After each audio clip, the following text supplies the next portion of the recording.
Have you ever stopped to ask yourself, how is it that we know so much about diabetes type 2 and there are so many new drugs coming out, a new generation of drugs that has come out that is supposedly a game changer, and yet is the game really changing?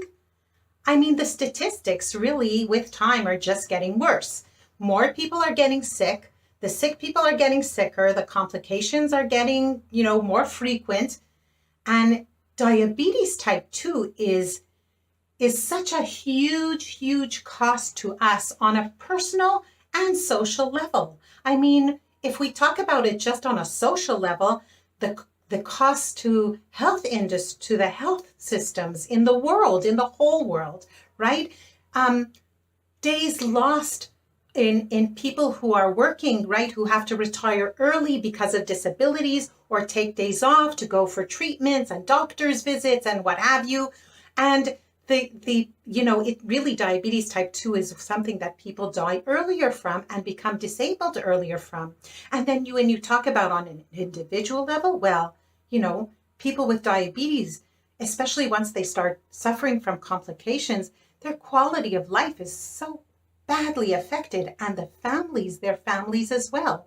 So this is not sometimes like I see my clients, they talk to me about it as if like diabetes is, they're still healthy, they're still functioning, and they talk about it as if diabetes is some inevitable disorder that people get when they get older. That's not so. It wasn't always like this, that most people over a certain age had diabetes. And so we have to think about this and really take a hard look where, first of all, are the drugs really doing what they, are they really saving us from diabetes? Absolutely not.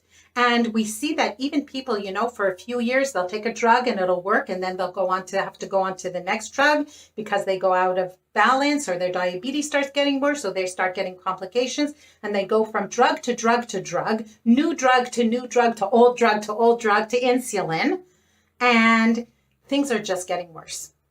And we have to ask ourselves why that is so.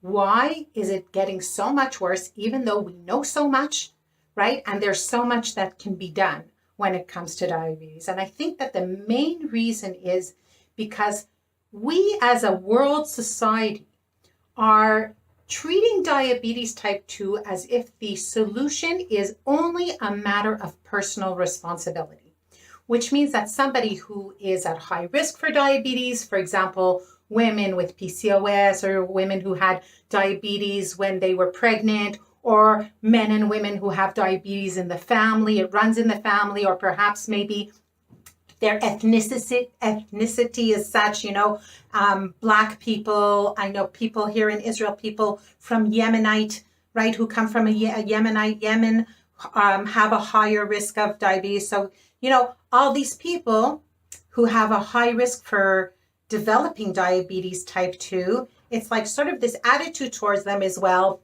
Be careful. Don't eat too much sugar. Make sure that you're active. Adopt a healthy lifestyle. And it's just not working. And I'm going to tell you why. One of the main reasons I think why is because exactly that we are telling the people who are at risk for diabetes or who already have diabetes to be personally responsible and just don't eat too much sugar, or don't eat sugar at all. If you have diabetes type 2, you shouldn't be having sugar, and you should be doing exactly what the dietitian told you to do. And it just doesn't work. Why not? Well, that's because in parallel to saying have only a little, right? I know from here, all the young people who volunteer to do something nice for old people, what do? They collect cakes and cookies and chocolates for them. We are being bombarded 24/7 with advertising and aggressive marketing. Eat me, drink me, eat me, drink me, eat me, drink me. And then, like in parallel, we're saying, oh, well, but only drink a little, only eat a little. So I think that if we really, really want things to get better, we have to act on a society level. It cannot just be a matter of the individual and what he does. We have to start as a society building a safer, nutritional environment. And if you expect the food industry to regulate itself, well, dream on. That's not going to happen. If we really want to change, I think we can take a look at what happened with cigarettes and maybe take from there an example. There was push from the bottom and push from the top. But the push from the top only started when the push from the bottom began. So this is the place to start. The push from the bottom. That's me and you doing what we can to not to eat less and move more, but to build a safer food environment where we are. That means that in our homes, in the schools, in our workplaces, to really initiate maybe building a safer nutritional environment.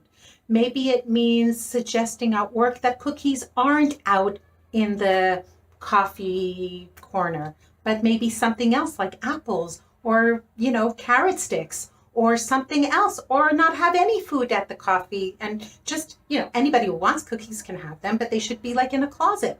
Why does everything has to be, there's a party, an office party, right? A fun day where everybody's going out, whatever it is. Instead of having tons of junk food and some healthy choices for those who want to, of course, we're going to have healthy choices. Why don't we have healthy food and some bad choices for people who want that cake and, all those pastries and baked goods and whatever it is, those foods that really cause diabetes. They don't just, prevent people from preventing diabetes. They actually cause these metabolic diseases. And by building a safer food environment, there are so many things that we can do to do that. Even just little steps can make a huge difference if we really do it as a long-term thing. And I think if we start doing that from the bottom, then somebody on the top is going to start listening.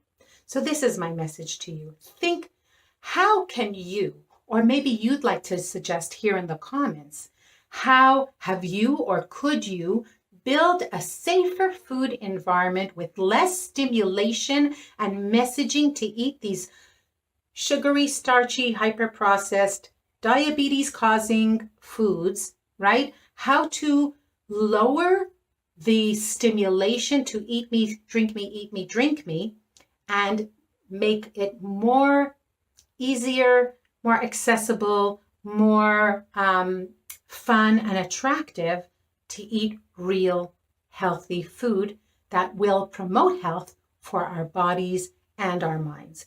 So if you like this, please, first of all, what do you think about this? Like it, share it, like my page, like my YouTube channel, wherever it is you're watching this Zippi Live this week. And I will see you again next week at 7 p.m. Israel time. Every week I'm here on live with another motivational message for you. Have a wonderful day, a great evening, and I'll see you next week.